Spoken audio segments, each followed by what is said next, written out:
when you have a child, they don't come with a manual.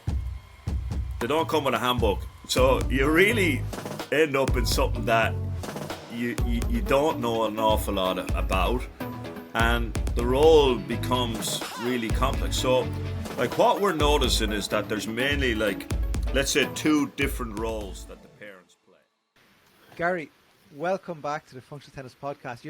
It's your third time on here. Did you know that? Yeah, third time lucky, I think, Fabio. Yeah. Look, we've had you on.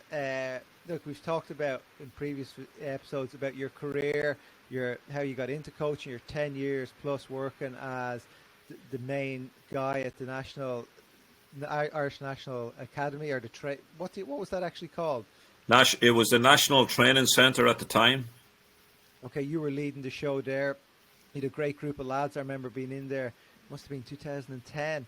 I was on thinking that Simon, I think about this, or somebody the other day, where there's like 8-9 lads and girls there. It was a really good crew, and something that hasn't been the same since.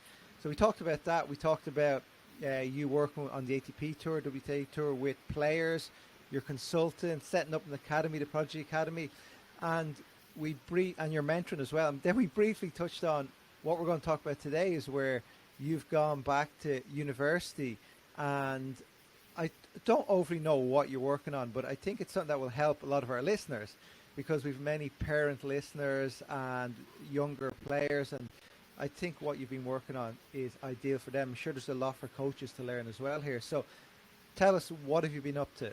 Yeah, so basically now it's just finished, gone into fourth year, where I went back to Dublin City University with this lady called Anya McNamara, who was a specialist in talent development, and we set up a project which I'm in the middle of now, which is researching parents, the journey of parents. But because my interest is in tennis, it's specifically on the journey of parents in tennis. So what we're doing is tracking parents of tennis players at different age groups. So starting at under 12, then at under 14, then at under 18, and then players who are just going into the pros, and looking at the job that the parents have along this journey, because it's a crazy job, and the kinds of decisions that they're hit with along the journey, and the kind of decisions they're hit with that actually are so important. And a lot of the time, these parents end up having to make these decisions, without having a huge amount of experience themselves. And, from coaching for so long, I suppose what influenced me to do this is I've seen this. I've realized how important the parents are. We educate the coaches. We spend federations a lot of money and resources on educating the coach, but actually the parents need support, and possibly in some cases they're just as important, or us coaches wouldn't like to think of, but maybe they're even more important. Okay. And is it a PhD you're doing, or is it? Yeah, it's a doctorate, and I'm doing it as a professional, because so I'm doing it like through the sport and through my work. Yeah. Okay, great. And what players are you tracking? Well, I can't tell you who they are, but they're all national level players. Okay. Some of them are based in foreign academies. Almost half of them are in foreign academies, which is interesting. And then, some of them have just started the tour, but they're all high level. They're all top in the country. So we're talking about performance tennis players. We're not talking about, kids who've just started tennis in the parks, because I think it's a completely different job. Yeah. So you're talking about players who are on the road to become professional, or some are professional. Yes. That's the path they're on. Okay, so what is the role of a tennis parent? What have you learned? All right. It's a really kind of, I would say, complicated job, because one of the parents said to me, look, I had this child, didn't know what sport they were going to go into. I went into tennis. But when you have a child, they don't come with a manual. They don't come with a handbook. So you really end up in something that you don't know an awful lot about. And the role becomes really complex. So, like, what we're noticing is that there's mainly, like, let's say, two different roles that the parents play. One is they're kind of this, let's say, real emotional support for their kid in the sport of tennis. So what I mean by that is, like, the kids are in tournaments, they lose matches, they have lows, they don't make the ranking they thought they were going to make, they don't go as far in the tournaments. So they have to support their kid in this way, firstly, the emotional way. And secondly, then, the role is also like a developmental role, that they're supporting their kid as regards like the logistics, driving the kids to to competitions, traveling with their kids, managing the kid outside of tennis, because not only are the parents trying to develop tennis kids, but they're also trying to develop people. So it's a fascinating role. And you got some are coaches also. We only spoke to Maya Babas last week, and she talked about how her dad played a vital role in her early career. She did do a stint in the UK as well. They were trying to claim her, but she went back home to Hungary. But I actually asked her, now something maybe I'm touching a bit early on this, where I said to her, like, Hungary lately has produced some great players. There's some great females in the top 100. They've males in the top 100. There's some upcoming players. And she basically said, I was like, well, you must have a good system. And she goes, well, a lot of it's privately driven. Mm. So I touched on that. I just want to bring that up. I touched on that earlier, where we can talk about structures of coaching and various academies. And maybe it's a conversation for a different day. But you speak to different roles of parents, Garry. Do you see like that the male parent does more, the female parent does more? What have you found in the split there? That is a great question, Fabio, because actually what's very interesting so far is that you do see that it's almost like in houses that the role is split. One of the parents may take more of a role in the logistics, driving the kid or, going to the competitions. The other one may take more of the emotional support, You may have one parent who's a little bit tougher on the kid, and the other one maybe is a little bit more supportive. And actually, this can cause problems with parents. I mean, they're married. They have one who may be a bit tougher on the kid and one maybe a little bit softer. So what you do see is that, in some cases, this kind of relationship between the parents can be tough as well, because they're both often coming from two different sides, and you have to remember as well that they may have 3 or 4 kids. So in some cases, you see that one of the parents might work closer with another kid in another sport. So, for example, one of the athletes that were tracking, there's a tennis player and a footballer, and the dad is into football, so he's following the football kid, and the mother wasn't into tennis, but really has no other option but to follow the tennis player. So yeah, you're right. I mean, they can be very different, and I don't think that's a bad thing, because sometimes you have to balance it. You need a good cop and bad cop. Yeah. But what about when the parent isn't? I spoke to an Irish tennis player during the week. I don't know how this came up, but I asked, did your dad watch you play much? And he goes, never. And if he did, he'd always say, is that all you got? Like, is that how good you are? And he said only recently he saw Alcaraz play, and he sort of nearly took everything back. Goes, oh, I know how good these guys are. I'm kind of sorry for being so hard on you, But so do you see parents who just have? I know you say they've other kids play football, who just have zero interest? Is that is there any correlation to that where the parents just don't have anything got to do with it? Well, in the parents that we're tracking at the moment, I don't think it's the case. I mean, all of the ones that were involved with, they all are really interested in it, and quite intense about it. They're committing a huge amount to it. They're committing a huge amount of money, resources, etc.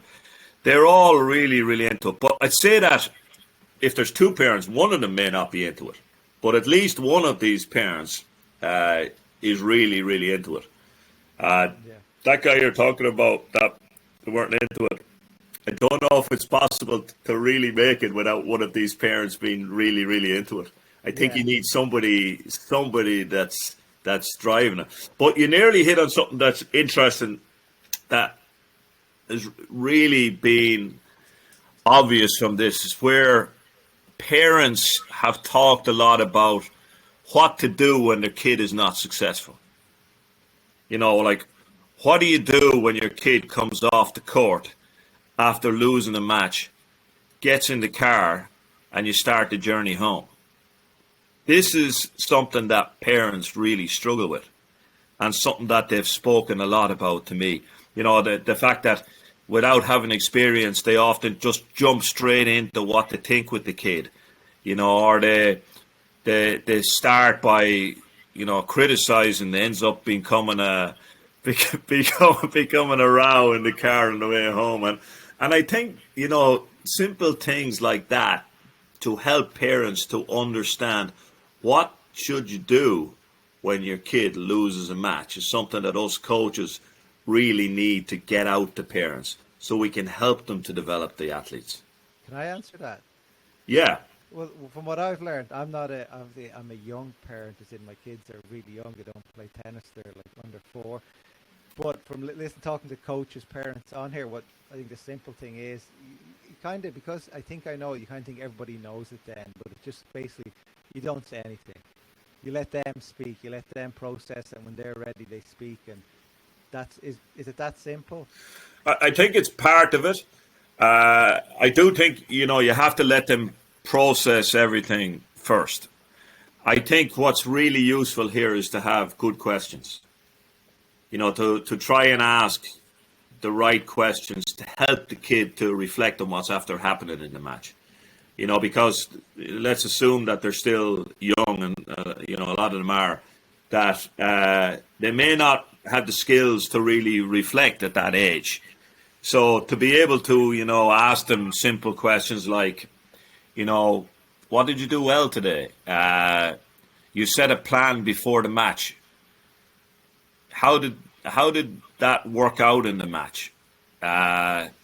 Just to have some really basic questions like, what would you do the next time? But I think what's really important in this, Fabio, is that as a parent, you have to be very careful not to judge the kid because of winning and losing. And that's where a lot of parents can make the mistake. Because in your head, you are actually thinking, oh, shit, I really wanted them to win, and I want them to win so much for themselves, not just about the family, not just about me. But it's very hard to keep your mouth shut. And kids pick up on this stuff. So they can feel when you're really happy, and they can feel when you're sad. So when they get into the car and you're like delighted, stereos up full blast after winning a match, and when it's like you're mourning after they've lost, even if you say nothing, they notice it. So you have to try to, keep it the same. I remember one time at a tournament where the father was presenting the prize to the kid who were after winning the under-18 championships. And during the speech, the father goes, "Oh, look, I just happen to be the president of the club that's running the tournament, and I'm really delighted that I'm presenting this prize to my own son. But tomorrow he's still going to mow the grass." Yeah. I think the message has to be, look, you're the same. Yeah. Look, we've all seen at junior tournaments where, I'm generalizing now. I've seen at junior tournaments where a young kid wins, like, I don't know, let's say a lower grade ITF tournament or an under Tennis Europe event, and they're going around with the parents buy them a gift, like set of earbuds, Yeah. a set of whatever it is. And I think things like that are bad because then they lose next 2 weeks. They lose first round both weeks, and you can. You're Yeah. very right. You have to do your best, no matter win or lose. Keep these kids grounded, but Yeah. encourage them. Yeah. Yeah. You get a new racket if you win, and you walk home if you lose. Yeah. Yeah. So it's the parents. I think it's the parents who keep their players grounded the best are probably the ones that get the most long-term success. Yeah. Yeah. But so Gary, what are these big decisions that parents have to make? So I'm sure you found there's pivotal points in a junior's career, and what are some big decisions that parents have to make that could dictate their career? Yeah, well, look, it's an interesting one, and I suppose the famous story about this is when you look at Andy Murray's career and you look at what happened there, where, and I suppose, look, we just know about this one because it was in the media so much, where the decision was made by Judy to send Andy to Spain for certain parts of his training. Not only sent him there, but actually made sure to still be in and out to touch base and ensure that the training was, going well and the coaching was being, done well, etc. And, this kind of decision, when you look at what happened in his career, was so important that you could argue and could say, well, look, would he have been the same player if this never happened? But is that not Jamie Murray then? Is it not Jamie Murray that? He didn't go. Yeah. It's like these two guys. One went, one didn't. I know they're slightly different age, but does that show anything that, or does it come down too much to the personality then? Well, we'll never know. But if somebody makes the wrong decision, let's say chooses the wrong coach, let's say goes to the wrong program, starts with a coach that doesn't give them fundamentals, I think that they have less chance of developing than somebody who makes good decisions. And when parents start with a kid, there's kind of three main phases of decisions that they have to make. And you can almost predict these by talking to parents. Firstly, they start off in the really young ages. It's about, what sport am I going to play? Okay, I'm going to play tennis. Where's the best place for me to learn to play tennis? Who's the best coach for me to work with? They're the first kind of stages. And also making that decision, well, look, you're probably better off to keep the other sports going as well, which a lot of parents don't make. The second phase then is where they're getting a little bit more into the sport. They start to kind of specialize in tennis. I'm talking about, more 13, 14, 15, kind of stage. And at that stage, they may be looking for academies.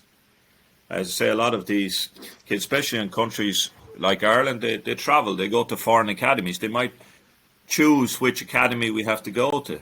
Again, they might be choosing a different coach. Now they really have to start picking competitions. What's the best competition route for me to go in?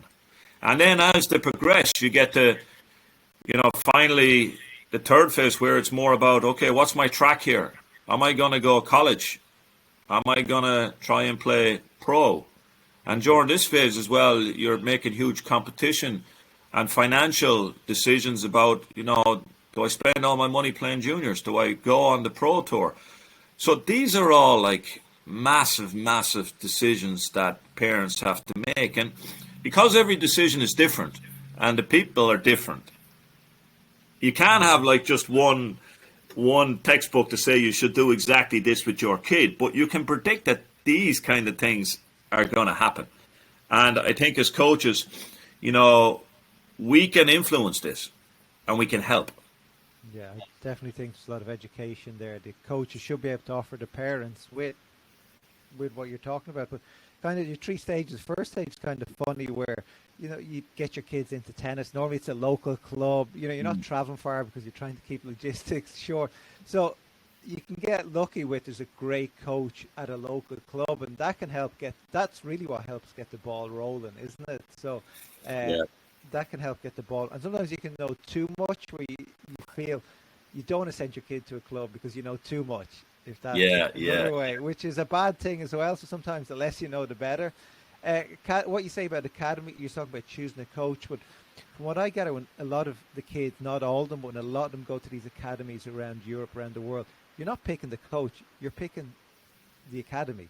So you ultimately don't know what coach you're going to be working on unless you're a really good player and you're at the top, you get more of a choice. You might get the best coach there, but in these academies with loads of coaches, they're not all the best coaches. Yeah, and that's something that did come up, because actually as well, what you find is that, you know, some of them change pretty quickly. You know, so they go one place and they realize, oh well, look, you know, I decided to go here, but now my kid's been there for this amount of time, and I should switch. You're right. I mean, the coach is really important. Firstly, I think that, you know, at the end of the day, for me, I think the coach is the most important thing. When you go anywhere, I think it's the most important thing. And when parents choose an academy, a lot of the time they don't do the research. How do they do research? How can they? Well, I'll tell you one story, and I thought this was fascinating, because most of the people, you know, when I asked them this question, how did you decide where to go? Well, look, I looked on the internet. I saw that Fabio trains there. Looks like a nice place. Facilities are good. So, yeah, let's go there. And that could be the first place they've ever went. But one of the parents I spoke to was very interesting, because what they did was they decided themselves to go and have a look. And they went around loads of different places, but never even said in the academy what they were doing. So rocked up, basically went there during the day, had a look, went back at different times in the day to see how everything was structured. They were not tennis people. Got a feel for what they thought they needed for their kid. And then they decided to trial different places for a week. And they made their decision based on this. And I thought it was smart, because, you know, it's such a critical decision, especially if you're going long term. If you're going for a week, maybe it's not. But if you're going long term, I think you have to try and gather every single piece of information you can get. Because when parents make decisions, mostly they're making the decisions based on information from other parents. Yeah. And I'm not sure if that's always the right way to get your information. I think you have to really be prepared to, you know, gather information, go out, talk to the coaches. But what also is really important here, Fabio, is I think, you know, because they're spending a lot of money, you should be reviewing if things are working or not.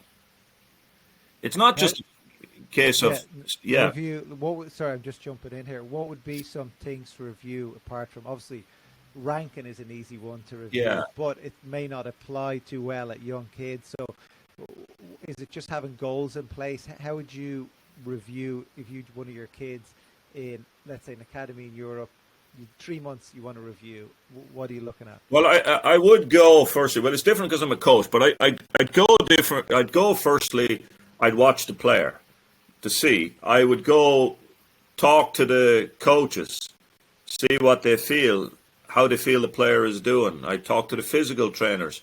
And most importantly, I'd regularly talk to the athlete themselves and ask them to log their improvement and make sure that they're working towards their goals. Now, I know, look, a lot of experienced coaches will do this anyway, but I think it's important for parents not just to go, well, look, you're there now for the next year. There you go. I think you have to regularly, review the investment. Is it working or not? It's an investment, you're right, overall. Yeah, it is an investment. And somebody said to me as well during this, look, you know, it's not really about how much money. It's about how you spend the money you have. Because you can spend any amount of money you want. You can spend whatever you want. You can remortgage your house. You can do whatever you want. But it's about being really smart about how you spend it. And have you seen anybody, Gary, let's say to go to the academy in Europe could cost between 50 and 80k a year, roughly. I'd say they're rough figures, are they? I'd say you're And pretty much, yeah. and that's probably without, as you get older, a lot of travel weeks as well, where you're Yeah. paying more. So let's say you're in 80 grand for the year, whether it's Yeah. dollars, sterling, euros, doesn't matter. Have you seen anybody say, okay, well, we're not going to spend that money overseas. We are going to work with a coach and a trainer in our base country. We've liked this coach. We're going to trust that coach. Have you? I know this of course happens around the world, but have you seen any really planned decisions like that? You know, the people I'm talking to, Fabio, know, and there was a reason for it. The biggest challenge that people have is logistical challenges of, look, you need so many different things. You need a tennis coach. You need a physical trainer. You need a physio. You need the right surfaces. You need the indoor courts in most, a lot of countries. So a lot of the time parents end up driving to get a physio somewhere. They're looking for a coach somewhere. They're looking for an indoor court somewhere. So the easiest way for parents is to centralize everything and put it all under the same roof. And if you don't have this service available to you, then, you probably don't have a lot of options. But, I can see the merit in what you're saying, to be able to put your system in a place if you can organize it. But the organization part of that for a lot of people is not easy. And don't forget as well, even when you organize it, one of the key things that people talk about a lot is role models. To be somewhere where you're surrounded by, people who have made it. Give you belief. So like if you're walking in for your breakfast in one of the academies and you're sitting beside whoever, Novak or whoever, having your breakfast, there's a certain amount of, maybe belief, I don't know, or feeling of what's possible, which you don't often, find. And I think that's an important piece. Whereas if you're stuck in a club with your coach, you're not going to have the 10 other players your age to spar with, to compete with. That can be very difficult. You're probably in many places you're missing the competition. Ultimately, that's what you need as well to help you raise your level. You need to be playing and practicing with as good as you can get. Yeah, absolutely. It's definitely tough. And how do parents deal with kids getting, let's say, coaching overload, where there's a few coaches giving inputs and they're sort of steering the player left, right, left. And I think that's, when I speak to a lot of players and coaches, you often hear, well, working with this coach, and the parents are saying, and then you're speaking to some kids who are a bit older and go, oh, when I got to 16, 17, all these coaches start giving me inputs and it got a bit cloudy. How can a parent control that? Fabio, it's one of the biggest problems in our sport, is this idea of overload and coherency of messages for kids. Like in our country, it's a massive issue, because we have a system here where, like, there's kids who go to a provincial squad, they might go to a private academy, they'll be in their club and they'll have a private coach, so they can be effectively listening to 4 different people in a week. And it is a massive issue. In my opinion, I think somebody has to be in charge. Somebody has to decide, well, with this player, we're going to do X, Y, and Z. And the other people have to work with this person in charge. Otherwise, it doesn't work. So, like, if you have a player over a 6-month period and you can improve 1 or 2 things, I think you're a great coach. Like, it's hard to improve 1 or 2 things in a player. it might be easy to go out and look at something and say, okay, elbow's a little bit low on the serve, I can put that up a bit higher. That might be easy. But that's only something that's changed for that 5 minutes of that practice. Has that changed that it's different in a match? That takes months. So we have to understand that changing anything takes a lot of time. Changing 10 things at the same time will never happen. In actual fact, it'll just bring the kid back, in my opinion. And it's a difficult one to resolve, and there's a lot of egos involved here because all of us think we know more. And when you put so many coaches around the kid, somebody's going to say something to confuse the kid. So if I was the parent, I'd be saying, number one, have as little a number of coaches as possible. One, maybe somebody doing a group as well. Two, no more. Have these people communicating regularly, working together. And as the parent, I would be going, let's try and all meet up regularly and decide what we're trying to do here. But you're right. I mean, this is crazy, and it really happens on the ground. Yeah, I spoke to two things here. One is I spoke to coach while I was away working under 12 players, and he goes, check out this kid's forehand. We've changed. I think it was an elbow. It was maybe contact point. I can't remember exactly what it was. He goes, we spent 3 weeks working on that thing solely. He tracked the number of balls. It came in close to, I know the magic 10,000 number, but it came in close to 10,000 balls this kid hit to change this. And he was delighted because he was seeing his kid do it in the match. And it was 3 weeks, one thing they only worked on. And he said he saw it in the match. So he was like, it wasn't like the job's done, because we're seeing it in matches now. It's happening automatically. And so it gets back to what you're saying. It wasn't just a 5-minute thing, sort your elbow out there. It was that we're going to track this. We're going to keep working on it until I don't need to talk to you about it. So that was one. And two is players. I've heard this being discussed as well with talking to, especially in academies or with some coaches, where they look at the kid, maybe it's 12, 13, and then they build a long-term plan. They say, okay, we think when you're 18, 20, 21, you're going to be this height. You're going to be this game. We need to build your game around this. We need that big forehand. And the plan starts then, and they stick to that all the way through. Do you see much of that long-term game planning with juniors? Yeah, I think no, not really. And I'm going to go back to parents again here, and I am going to say that I blame parents for some of this. And sorry, this comes back to your whole getting the coach involved, the communication involved. Sorry, it's coming back to that point.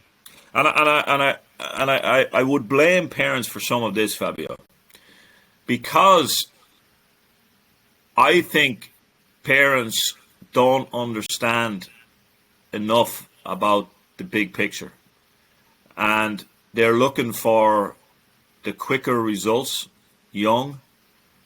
Because these quicker results young help them to get resources and help them to get selected for certain things. Yeah. So, for example, if you're the best under 12, you're going to be selected for the European Championships. If you're the best under 13, you're going to get selected for TARBs or whatever, okay, which is fine.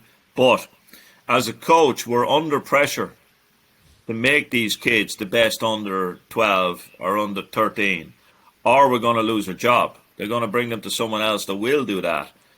But as a result of that, this idea of, okay, we want to develop the player into let's say, a more aggressive game style, more rounded player for the future, etc., that doesn't really mean that winning young is going to be as easy.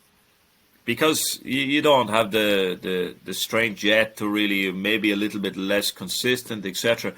But I think the parents really need education, but also the federations. Because, if the federations are, given resources, etc., just based on results, then of course parents who, can't afford it are going to choose to get look to get the results.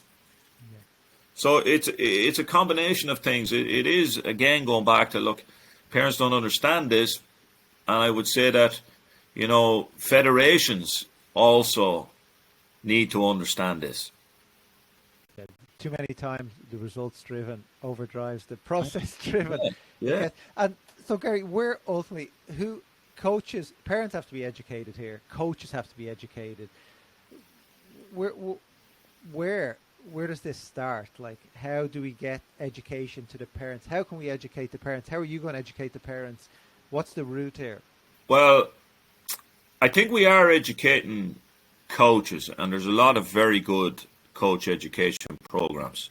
I think it's really improved. Actually, I think, even like podcasts like this are, excellent for educating coaches. We didn't have this 20 years ago. They're great for parents too. Most of our listeners, I think, are parents. It's hard to get the exact numbers, but we have a lot of parents, and that's why even the trip when I took to Greece with the IMG Future Stars, we had the parents on. Anytime we have parents on, the reaction's great. I did the tips on what I learned over there. It just surfaces up a lot of the audience to say, oh, that's really important. I learned a lot from that. So that's why I think this is what you're talking about here is really important, and I think it's important that as much of this knowledge gets out to tennis parents around the world. Yeah. So, I think a good start would be to include parent education in our coach education programs. So, as coaches, what kind of things could we do to really help parents, and to make a conscious effort to include parent education programs as part of your tennis training programs? I think that would be a good start. The second thing, I think, for parents themselves, I feel that parents need support. So when they get to points where they're making critical decisions, I think they need to be able to speak to people that might be able to help them to make these decisions. Like, ultimately, when you make a decision, you don't know if it's going to be the right one or the wrong one. No one can tell. You try and make the better. You try and educate yourself to make the better decision. Yes, exactly.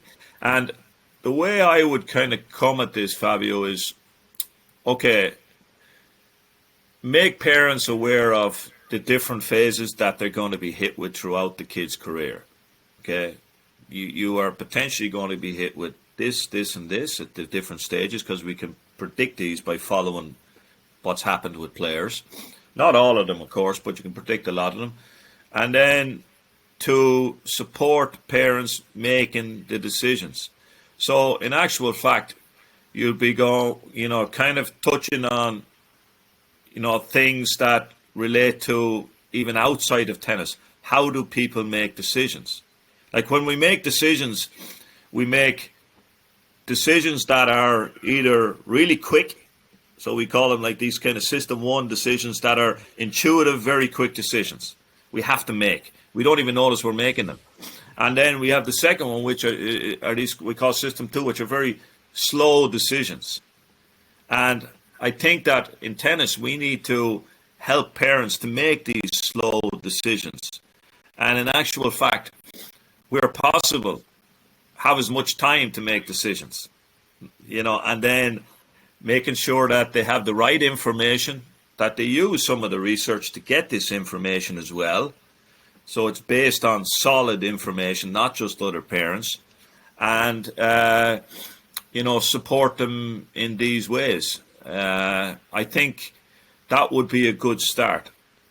It just one thing, Tamir Babas last week spoke about, she's a sister who's older than her, and her dad, her mom had gone through everything with her, so they sort of learned with the sister. It's like they told Tamir, you're not playing tennis. There's too much going on. It costs too much time. Chances are low. You're not playing tennis. And she ultimately had the drive to play tennis. So I think that fire alone is what somebody needs. But have you noticed anything like that where, they've had a couple of kids through, so now they know the system a bit better, and, the second and third kid has much better opportunity then? 100% right, Fabio. That is 100% right. I've come across this so much in this that, yeah, they've made all the mistakes, along the way, and the young one is capitalizing on all this. Yeah. This for sure is happening, and the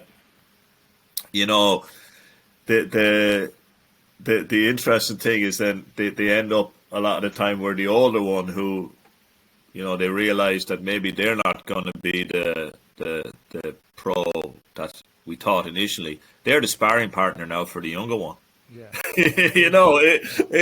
It ends up where, the lessons that maybe we could help them with, they've learned, and the younger one is the one that is, really capitalizing on.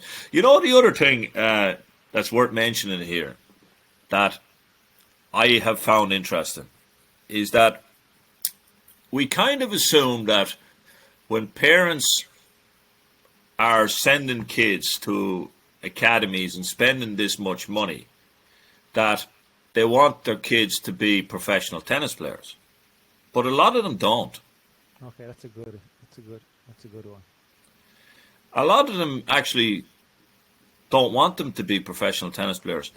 A lot of parents do this because they want to just give them a chance. They want to give them something. And in many cases, this is because they didn't have the chance themselves. They might have done well from themselves. They might have been good at something themselves when they were kids, and they never had the chance. So, so many times I've heard from parents, look, I don't believe my kid is going to be the next Novak Djokovic or, whoever, but I just want to give them a chance. I just want them to feel what it's like. I want them to learn other skills for life through this. Is there a fine line between that and the pushy parent dad? The one we've all heard about where, they never made it and they're living their life through their kid and they're pushing their kid too hard. That must be a fine line between giving their kid a chance but also pushing their kid too much. Yeah, I think it is a fine line. I think there certainly is a case that you do have a lot of parents who maybe don't realize it as well, that they're pushing their kid too much, and not on purpose or consciously, but they are. But it is very interesting that the decisions they make around this stuff are not all, and a lot of the time they're not, because they're expecting them to make their living out of tennis. It's an experience in life that will build their character, build them as people, and they can afford to do it, so why not? But it also, I think, one thing you're missing out, it does give opportunity, even if they don't go on and play tennis.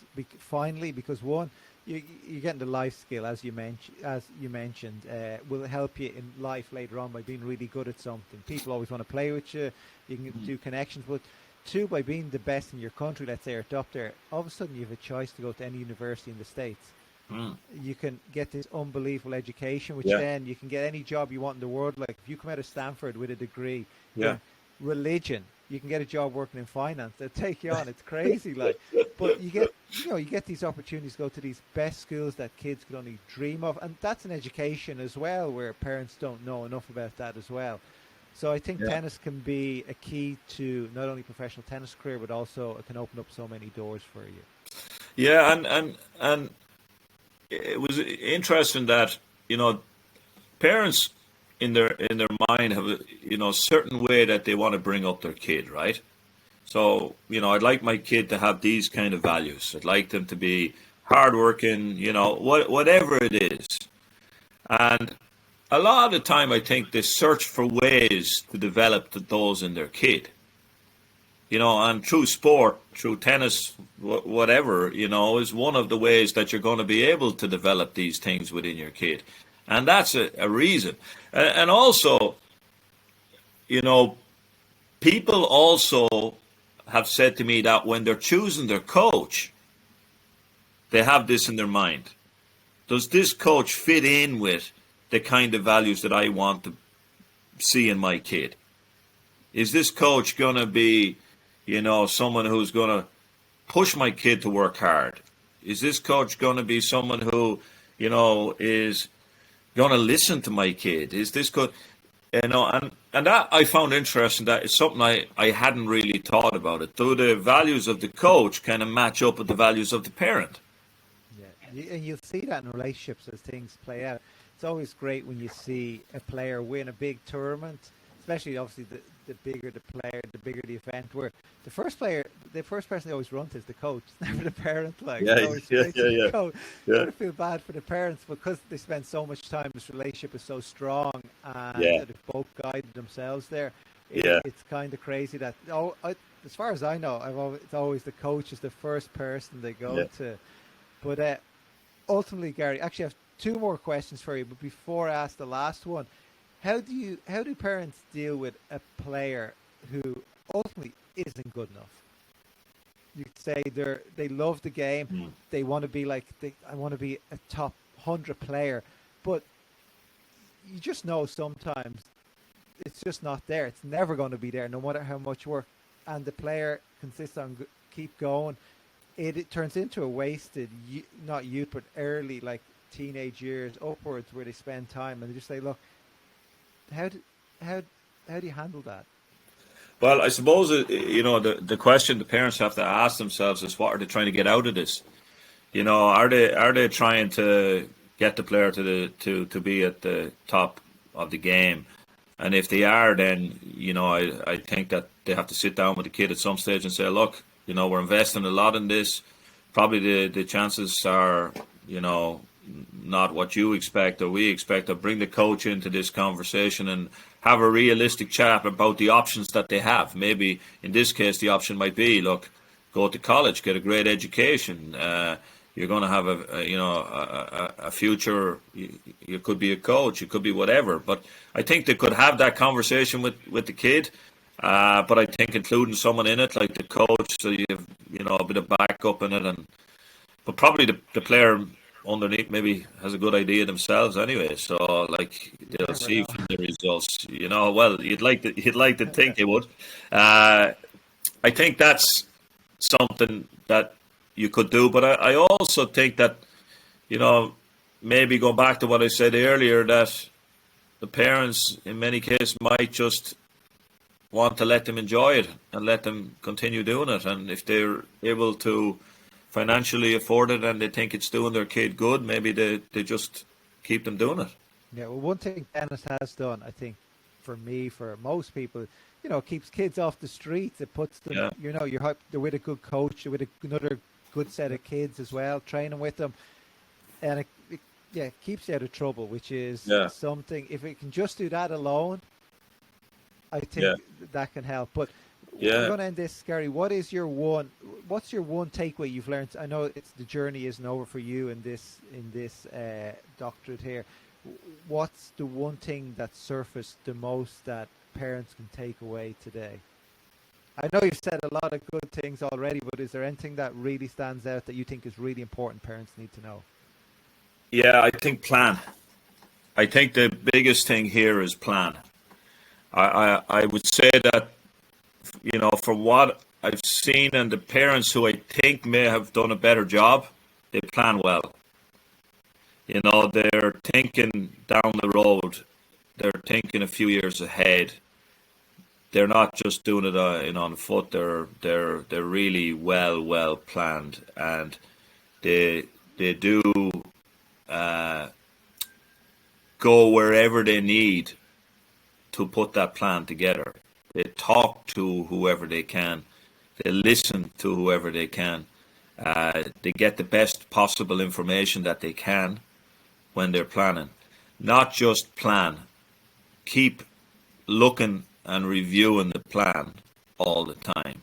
Keep going back to it and asking yourself and your kid, and involve your kid in the plan, because at the end of the day, they're the ones that are going to have to do it.